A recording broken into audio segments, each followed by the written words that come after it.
importante pra você. Vai ficar muito mais importante na TV. É só dar asas à imaginação, colocar na tela o nosso coração. Do impossível ser possível na televisão. Luz, produtora e imaginação. Luz, produtora, imagem e som. Chegou a sua vez de ser a nossa inspiração.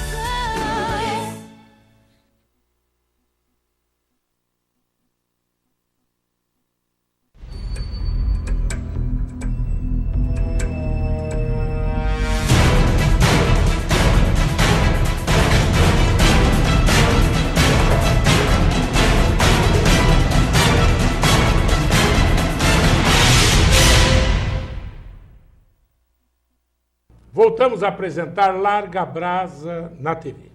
O Jorge Sanches, da Amarribo. Amarribo, uma entidade para, vamos dizer assim, colocar honestidade na política, etc. Começou em Ribeirão Bonito.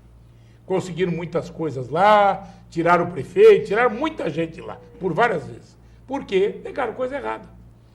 Jorge Sanches, o que vocês estão fazendo agora? Distribuíram o estatuto de outras Amarribos por esse Brasil afora. Sim. E você continua sendo o presidente, né? Agora houve uma eleição recentemente e eu continuo como conselheiro. Sim. A gente faz um rodízio lá até para não cansar muito e não sobrecarregar. Mas tem muita coisa acontecendo, Morandini. Sim. Desde 2012, nós somos o representante da Transparência Internacional no Brasil. Transparência Internacional. Que é a principal ONG de combate à corrupção no Brasil, né? Agora, tem um conselheiro aqui que está com o nome sujo lá fora na Suíça, com mais de $1 milhão. Pois é, então, tudo isso, e a Amarribo... O Tribunal de Contas. A Amarribo, tudo isso tem acompanhado, nós continuamos viajando, são mais de 200 entidades no Brasil todo, e é uma rede realmente do pro bono, no sentido da fiscalização das contas públicas, e, obviamente, a gente tenta fazer um trabalho para minimizar ou, pelo menos, combater a corrupção a nível das cidades brasileiras, cidades médias, pequenas e até mesmo nas grandes. Bom, agora eu quero saber o seguinte, em Ribeirão, o que vocês têm feito? Bom, a gente tem acompanhado aí o trabalho do Legislativo e o trabalho do Executivo também, e nos causa muita ansiedade e muito estranheza tudo o que acontece em Ribeirão Preto, porque eu parto do seguinte pressuposto: uma cidade que tem um orçamento de mais de R$2 milhões não poderia viver um caos administrativo como vive o Executivo de Ribeirão Preto, né? Por outro lado, o Legislativo nosso, ele deixa a desejar, seja porque não há uma oposição realmente firme, por conta de que é minoria, ou seja porque efetivamente as alianças feitas base, quando da eleição, a base da prefeita, ela muitas vezes joga no sentido de votar os projetos de acordo com o interesse do Executivo. Agora, esse jogo político, democraticamente, ele é viável, com apenas um detalhe, Morandini, desde que seja sempre, em primeiro lugar, o interesse público. E muitas vezes não é isso que a gente vê na Câmara Municipal de Ribeirão Preto. Muitas vezes o interesse político prevalece sobre o interesse público. E vocês têm ido à Câmara, têm verificado a atuação dos senhores vereadores.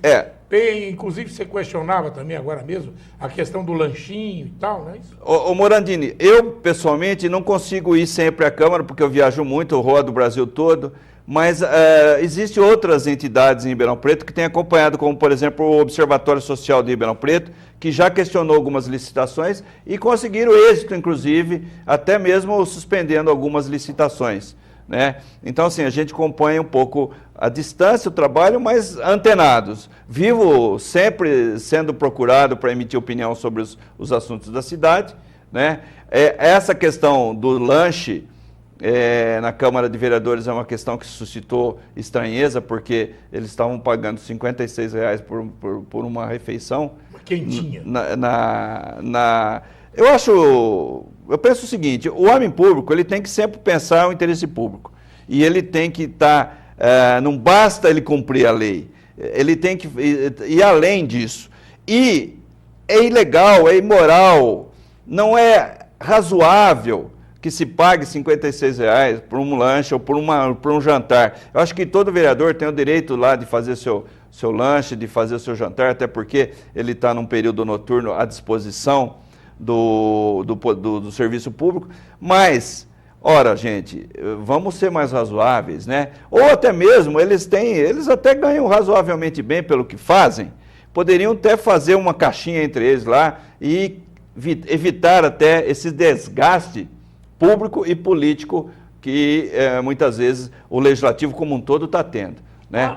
A Marribo, que é uma associação assim hoje de extensão nacional, ela pensa em fazer alguma ação para alertar o eleitor neste ano de eleições, para que o eleitor saiba em quem votar, porque é a mais legítima arma que o eleitor tem para poder escolher e depois fazer com que o cidadão preste conta. Morandini, todo ano eleitoral, a Marribo tem algumas iniciativas no sentido de orientar o eleitor, porque a gente pensa que o momento sublime da democracia, o ápice da democracia é o voto. E muitas vezes o eleitor, não é que ele vota errado porque ele quer votar errado, é porque muitas vezes, né? Ele não, além de ser envolvido pelo poder econômico, aí a gente entraria na discussão das campanhas eleitorais, que quem ganha eleição, eu afirmo e já afirmei, é o poder econômico, ele tem pouco acesso à informação. Então o que a Marribo faz? Ela trabalha muito a questão de orientar o ficha limpa, né? Temos um curso para período eleitoral de orientar o eleitor de como ele pode refletir, no sentido de refletir a vida pregressa do candidato, e conhecer um pouco mais o candidato para fazer a sua escolha lá no momento de solidão, que é o voto, e não estar influenciado pela propaganda eleitoral, que muitas vezes é muito mais maquiada do que a realidade. É massificante. Né? Então, assim, a gente sim vai estar fazendo esse trabalho. Nós estamos preparando vários cursos, inclusive presenciais, e estamos tentando fazer também online, pela internet. Ou então até por um telefone, né? Cada um telefone. Fulano de tal, qual é a capivara dele? A gente nas eleições anteriores até criou uma ferramenta no site que podia ter acesso e as pessoas conseguiam ver. O raciocínio era o contrário, não dá para você colocar a certidão positiva das pessoas, né? Se tem crime, se não tem. Mas a gente liberou para todos os candidatos aqueles que tinham as certidões totalmente negativas, que mostrasse. Aí o segundo passo que a gente gostaria de estar e ainda não conseguimos, que ao invés de só combater a corrupção, exercer, divulgar e incentivar a probidade, ou seja, que os homens de bem, os homens públicos, que pudessem efetivamente vir para a política para servir o público, servir o povo, e não efetivamente fazer como muitas vezes fazem, se servir e não servir, se servem do cargo para se servir. Perfeito. Né? Agora, o Jorge, em Ribeirão Preto vocês tiveram várias iniciativas, indo para as escolas, orientando os alunos, porque através dos alunos vocês chegam aos seus pais, né? Morandini, eu costumo dizer que a cidadania se prega, se põe na mamadeira, ou seja, a gente consegue fazer um país melhor, mais digno, através do ensinamento nas crianças. E a gente já até propôs para a Secretaria de Estado da Educação alguma coisa de revisão do currículo escolar, para a gente forçar um pouco mais essa questão da ética, essa questão da cidadania. A organização social e política, né? Isso, que foi muito usada no governo, no regime militar e tal, às vezes era um pouco desvirtuada, mas tinha a sua eficácia. Se a gente fizer algo mais moderno e mais atual, né? Sem vinculações, eu acho que o caminho é esse, é a educação, é mudar a educação. Infelizmente, o governo federal está perdendo mais uma vez a oportunidade de ficar para a história no sentido de fazer uma revolução educacional. Nós temos uma escola em período integral, em que a criança vai lá de manhã, depois almoça, fica até a tarde, janta e já vai para casa. O que a gente vê na realidade, muitas escolas que eu visitei de ensino fundamental e médio nesse país, é que muitas vezes, Morandina, as crianças vão para a escola muito mais para comer do que para estudar. porque sequer tem aqueles nutrientes básicos em casa. Então, assim, infelizmente, a gente ainda está muito aquém de poder fazer um país educacionalmente melhor, um país mais crítico, com uma juventude mais envolvida e mais participativa na vida política. E vocês pensaram em fazer cursos para candidatos? Porque hoje o candidato vai para lá sem saber nada, sem ter aí o beabá, sem ter o caminho.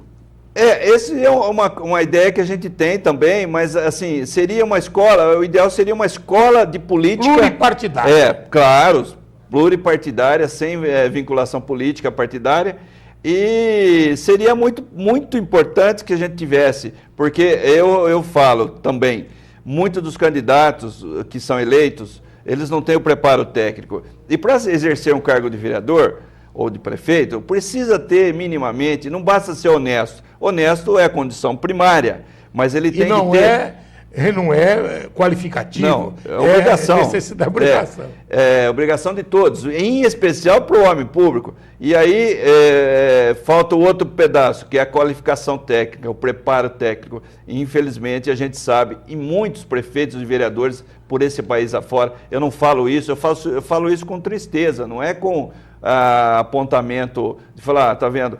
É que efetivamente não tem o preparo.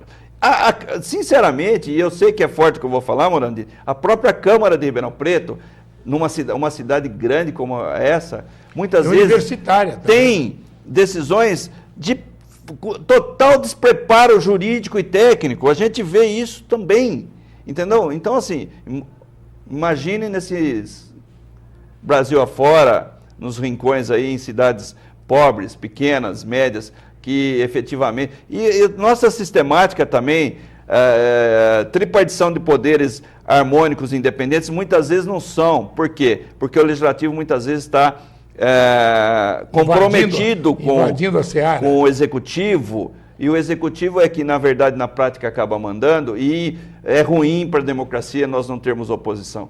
Essa situação que vive-se em Ribeirão Preto há anos, de não existir uma oposição vinculada e que seja votado os projetos de acordo com o interesse público. Muitas vezes a base aliada do governo vota com interesse político, deixando de lado o interesse público. Isso é muito triste. E Ribeirão Preto, em particular, e fora as outras cidades do Brasil todo, existe isso, perde com isso, porque muitas vezes o interesse político prevalece sobre o interesse público do cidadão. No estado de São Paulo, nós já tivemos o CEPAM, que orientava as prefeituras. Hoje eu não sei. Funcionava muito bem, ajudava muito tecnicamente os municípios. Precisamos ver uma forma de substituí-lo, né? Sem dúvida. Quem sabe a Marribo não pode intermediar. A gente ainda é uma entidade sem fins lucrativos, vive com recursos próprios, sem vinculação partidária, ainda precisaria... É um sonho, quem sabe um dia a gente possa criar realmente algo mais profissional para poder ajudar não só os candidatos, como aqueles eleitos também, né? Muito obrigado a você, Jorge Sanches. Eu que agradeço, eu estava ausente, mas agora pode contar com a gente está de volta a Ribeirão Preto aí, e é sempre um prazer grande falar contigo e com seus telespectadores, Morandi. Muito obrigado a você. Um grande abraço. Muito obrigado.